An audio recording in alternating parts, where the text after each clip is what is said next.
Gauri Suryavanshi, S मराठीमध्ये आपलं स्वागत। वळूया आजच्या बातमीकडे। शहरात मागील आठवड्यात खासगी सावकाराच्या जाचाला कंटाळून एकाने जीवनयात्रा संपविल्यामुळे बेकायदा सावकारीचा व्यवसाय पुन्हा फोफवल्याचं चित्र आहे। विनापरवाना अवैध सावकारी करीत कर्जदारांना त्रास देणाऱ्या जाचातून 3 वर्षात 6 जणांचा बळी घेतल्याची नोंद झाली। सावकारी जाचाच्या जिल्हाभरात एकूण 211 तक्रारी प्राप्त झाल्या, त्यातील 14 सावकारांविरोधात गुन्हे दाखल करण्यात आले। जिल्हा उपनिबंधकांकडे आलेल्या तक्रारींवरून विभागाने या कारवाई केल्या आहेत। जिल्ह्यात खासगी सावकारांची पाळेमुळे घट्ट रुजल्याचं दिसत आहे। सावकारांकडून कर्ज घेतल्यानंतर व्याजापोटी 10 ते 40 पट परतावा देऊनही कर्जाची मूळ मुद्दल तशीच राहून अतिरिक्त व्याजाची मागणी सावकारांकडून होत असते। त्यामुळे कर्जदार हवालदिल होतात।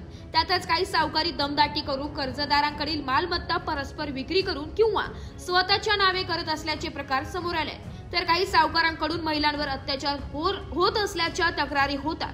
त्यामुळे कर्जाच्या मोबदल्यात कित्येक पटीने परतावा देऊनही अधिक पैशांची मागणी होत असल्यामुळे कर्जदार हतबल होतात। त्यातून काही कर्जदारांनी जीवनयात्रा संपवल्याचेही प्रकार जिल्ह्यात घडले।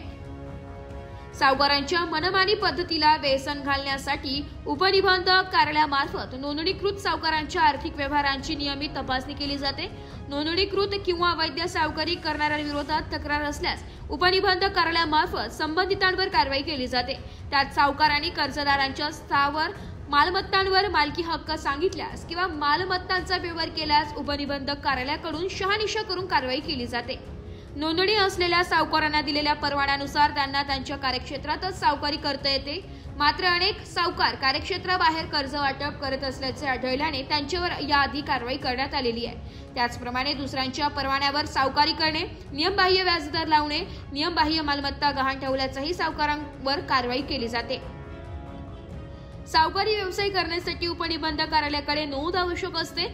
शहरासह जिल्हाभरात या वर्षात 265 खासगी सावकार व्यवसाय करणाऱ्यांची नोंद झालेली आहे। गतवर्षी जिल्ह्यात 290 परवानाधारक खासगी सावकार होते।